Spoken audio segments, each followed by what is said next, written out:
Hey, welcome back to the Life Coach Launchpad. My name's BJ, and I'm here every week talking to you about all the online business things that, as it turns out, need to happen in order to have a successful life coaching business. I'm a business coach. I love to help life coaches make more money, get more clients, have more fun, and to do what they love to do, what they're meant to do, and that's coaching. So, let's dive right in. Today I'm talking about how to use a to-do list. Now, I would imagine that you're thinking that you already know how to use a to-do list. You've probably written and added to tons of them. But I want to add some best practices regarding how to make sure that everything on the list actually gets done and doesn't get lost. Here's the trick. Each item on your to-do list will get done when it gets turned into a block of time on your calendar. Here are the 5 steps. Step 1 is start with your to-do list. First, write down all the tasks that you need to accomplish. It's perfectly fine to use a to-do list to capture everything you have on your plate. This is what most people do naturally. I keep my to-do list digitally, by the way. I have tested out other tools, but I like using Apple Reminders. It's actually the built-in free tool on every iPhone. I would imagine Android has something similar. I like it because it opens quickly, it syncs almost instantly with my computer, and is accessible on my laptop as well. There's absolutely nothing wrong with paper and pen. It's really just personal preference. Step number 2 is to decide on each task's priority. Now, look over your list and decide which tasks are priorities. Which ones do you need to get done today, this week, or later on? You can kind of tell as you read through them which one makes your heart jump a little bit more, that it is more pressing than the others. This step is important because we are going to work on the plan as to when these tasks are going to get done.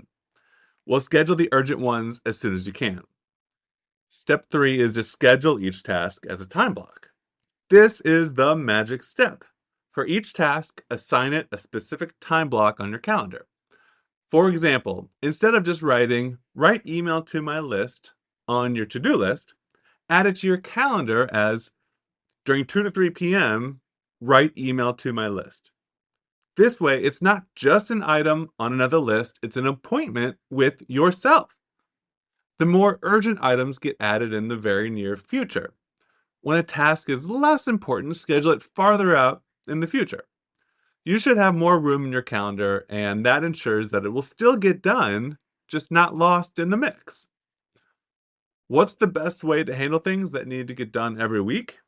You can have a recurring scheduled time block on your calendar. For example, say you want to do some personal development. You can have a recurring block of time for that. But each week, you can change the name of the time block to what you are actually going to be doing. So you could be reviewing an online course, journaling, reading, etc. And it's the same with content creation. You can have a recurring block of time. During the days ahead of it, you can change the name to what you will actually be creating during that time. You just want to be as specific as possible so that you don't get to the start time and you're sitting there wondering, okay, what was this time supposed to be for? Step number 4. Focus on one task per block. When that time comes, focus only on the task that you're scheduled for. Avoid multitasking and stick to what you planned. Remember what I said about time blocking? This is focused work time. Step number 5, make adjustments as needed.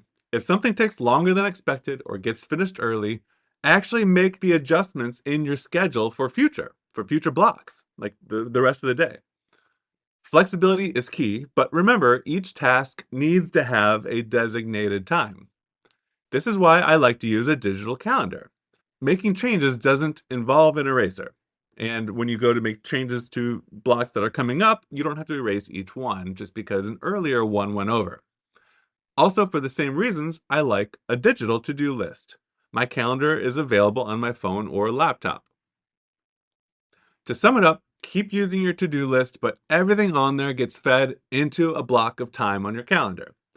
There's another step here that tells us when to go do this, to turn the to-do list item into the calendar. I'll get into that next time. That's it for today. If you need help getting yourself organized so that you feel like every day you're executing a well thought out plan, I can help.